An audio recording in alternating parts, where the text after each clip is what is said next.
ఇవాళ డేట్ వచ్చేసి 28th May.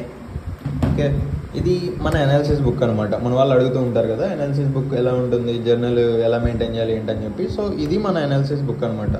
So ఈ బుక్లో మనం ఇది నిన్న 27th May, ఇవాళ వచ్చేసి 28th May. ఓకే, ఇది నిన్నటి అనాలిసిస్ అనమాట. ఈ 4 స్టాక్స్ పిక్ చేసాం మనం. ఈ 4 స్టాక్స్ ఇప్పుడు మనం ఒకసారి మార్కెట్లో చూద్దాం, టార్గెట్స్ హిట్ అయ్యా లేకపోతే స్టాప్ లాస్ హిట్ అయ్యా, ఏం జరిగిందని చెప్పి ఒకసారి చూద్దాం. ఓకే, ఫస్ట్ది వచ్చేసి టెక్ మహీంద్రా లిమిటెడ్.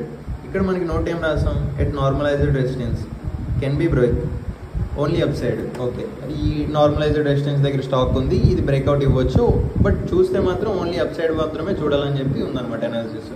సో ఇక్కడ చూసామంటే ఇది మనకి tech Mahindra stock 5 minutes time frame. ఇది నార్మల్ రెసిస్టెన్స్ 2-3 days దగ్గర నుంచి ఇది సైడ్ వేస్ కన్సాలిడేట్ అవుతుంది. సో ఇది బ్రేక్అవుట్ ఇవ్వచ్చు అని చెప్పి మన అనాలిసిస్ చేసామన్నమాట. బట్ ఇక్కడ ఏం జరిగింది, ఎంట్రీ అవ్వలేదు. ఎందుకంటే మనకి నిఫ్టీ అనేది సైడ్ వేస్ అయింది వాళ్ళ మార్కెట్ మొత్తం, ఎందుకంటే నిన్న ట్రెండ్ అయింది కాబట్టి వాళ్ళ సైడ్ వేస్. సో ఫస్ట్ది వచ్చేసి ఇది టెక్ మహీంద్రా, ఇది ఎంట్రీ అవ్వలేదు, రేపటి కోసం ఇంకా ఉంది ఇది. ఓకే, సెకండ్ది వచ్చేసి ఐటీడీ సిమెంటేషన్ లిమిటెడ్. ఇక్కడేముంది, all time high breakout, it's a good breakout. దీంట్లో మనం 3-day ప్యాటర్న్ చూడాలి, బుల్లిష్, ఓన్లీ బుల్లిష్, ఇది మస్ట్ స్టాక్. సో ఇది చూద్దాం, ఇది బ్రేక్అవుట్ ఇచ్చిందా లేకపోతే ఏం చేస్తుందా అని చెప్పి. ఐటీడీ సిమెంటేషన్లో ఏంటంటే ఇది ఆల్ టైమ్ హై అనమాట. ఈ లెవెల్ కనబడుతుంది కదా, అక్కడ కనబడుతుంది ఆల్ టైమ్ హై అని చెప్పి. సో ఇది నిన్న బ్రేక్అవుట్ ఇచ్చిన తర్వాత కన్సాలిడేట్ అవుతుంది, ఆ తర్వాత రోజు ర్యాలీ ఇస్తుంది. సో దీంట్లో ర్యాలీ చూడాలని చెప్పి ఎక్స్పెక్టెడ్ అనమాట, బట్ సేమ్ మార్కెట్ సైడ్ వేస్ ఉంది. సో స్టాక్లో మొమెంటం రాలేదు. ఇక్కడ మొమెంటం వచ్చింది, వాల్యూమ్స్ కూడా మీరు చూడొచ్చు, బట్ ఓకే ఈ లెవెల్ ఇంకా క్రాస్ చేయలేదు కాబట్టి మేబీ ఇది ఇంకా రేపటి కోసం కూడా ఉందన్నమాట. సెకండ్ స్టాక్ వచ్చేసి అది, దీంట్లో కూడా ఎంట్రీ ఇవ్వలేదు. సో ఇది ఇంకా రేపటి కోసం ఉన్నాయి ఈ రెండు.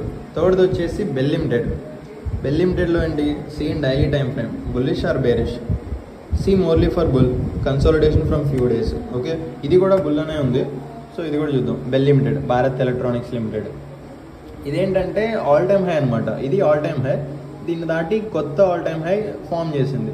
సో 3 days దగ్గర నుంచి కన్సాలిడేట్ అవుతుంది, ఇది బ్రేక్అవుట్ ఇవ్వచ్చు అని చెప్పి మనం ఎక్స్పెక్టెడ్ అనమాట. ఇది బ్రేక్అవుట్ ఇచ్చింది, యాక్చువల్గా కనబడుతుంది కదా. సో ఈ లెవెల్ని బ్రేక్అవుట్ ఇచ్చింది, మంచి ర్యాలీయే ఇచ్చింది. సో దీంట్లో టార్గెట్స్ హిట్ అయ్యాయి. ఈ టార్గెట్స్ ఎక్కడి వరకు ఉంటాయంటే నెక్స్ట్ రెసిస్టెన్స్ లెవెల్ వరకు మాత్రమే ఉంటాయి, 1:3 కానీ 1:5 కానీ. ఓకే, సో ఇది టార్గెట్స్ హిట్ అయ్యాయి. ఫోర్త్ది వచ్చేసి ఇండిగో పెయింట్స్. ఓకే, చిన్న స్టోరీ ఉంది, అది పక్కన పెట్టేద్దాం. మెయిన్ ఏంటంటే stayed above resistance, look for a rally. So ఇది చూద్దాం, ఇండిగో పెయింట్స్. దీని స్టోరీ ఏంటంటే ఇది రెసిస్టెన్స్ అనమాట. ఈ లెవెల్ కనబడుతుంది కదా 1056, ఇది రెసిస్టెన్స్.